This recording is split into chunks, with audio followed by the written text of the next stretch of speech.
Everybody, we have head coach Brad Brownell. Just really proud of the effort my team gave tonight. Thought we competed exceptionally hard and got the ball, got the game late into the second half with a chance. Disappointed that we weren't able to take it to the last minute. We needed to be able to get a couple more stops in the second half and needed to make a couple more plays. But I thought our guys played pretty aggressive. I thought we played pretty confidently, and I thought our team adjusted well to obviously losing PJ in the first minute. That was, troubling. But like I told our guys, we're all on scholarship. We got to be able to overcome it, and we got to still put ourselves in a chance to win the game. We're good enough to do that, and so I was a little disappointed that we didn't make the plays in the second half to do that down the stretch. Give Louisville credit. I thought their kids made some big shots under some pressure in the second half. And again, I'm really proud of our group. I thought our guys battled and fought. We're a little undersized compared to those guys, especially losing PJ. My two freshmen got a lot of great time, and that was great experience for them. But again, disappointed. In terms of PJ, I don't know anything, so I can't really help you there in terms of what his situation is. Questions? Hey, Brad, this is David Spotter from the Clemson Insider. Did you see, I guess, in live action what PJ did or what happened?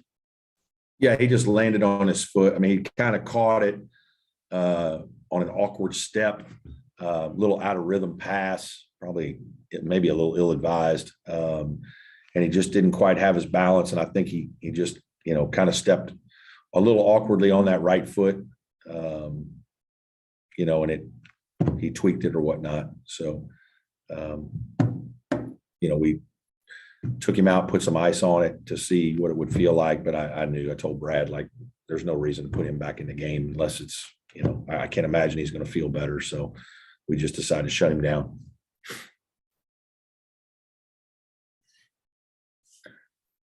Brad, is it the same thing he's been dealing with all year? Yes. Yeah. Periodically, he has a little hot spot there that flares up on him. And, if he steps in the wrong way or something every once in a while, it, kind of gives a grab, obviously. And, tonight it did.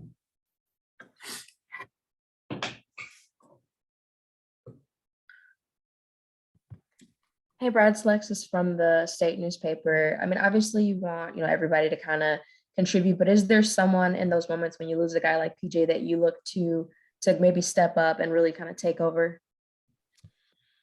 Well, he's our number one option. There's no doubt about it. But we've got other guys that it kind of depends on a situation. We ran a couple different actions for a couple different players to exploit something. Al obviously had a nice game shooting the basketball. I thought Nas was great, gave us great energy, made some real good plays. Chase was good, attacking the basket at times. So a little bit of everybody. Obviously, there's more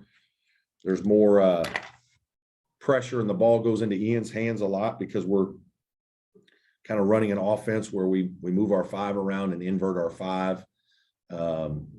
There were one or two plays that I thought he could have made. I have a lot of confidence in Ian, and I thought he had a couple bad plays that were, problematic for us down the stretch. One was, I think we had a good back cut set up for a layup, and he didn't quite pivot and get square, and he threw it away. And but we're just kind of running our offense through a bunch of different guys. David Collins a couple times, and I thought he, when they loaded up to him, I thought he distributed well.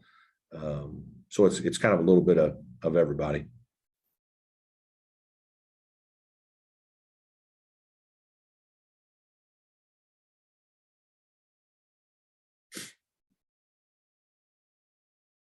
Any more questions? Brad, if PJ is out for any extended period of time, do you stick with Nas, put him in the starting five, or what do you do?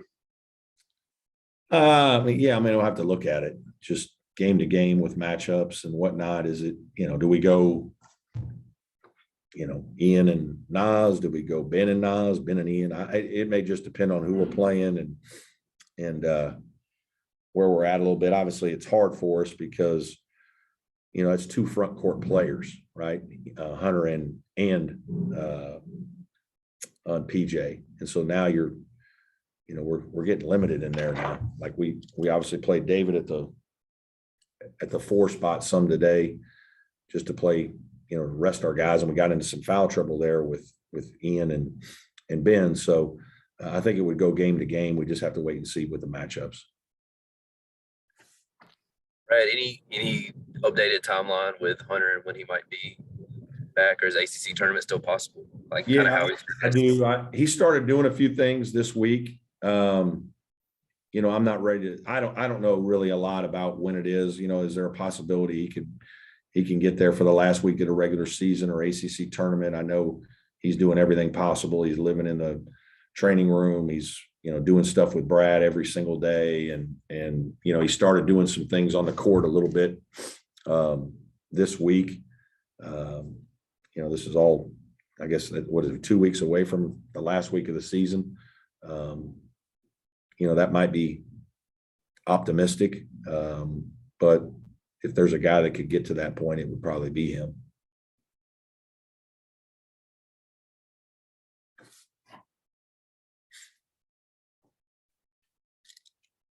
Anybody else have anything for today?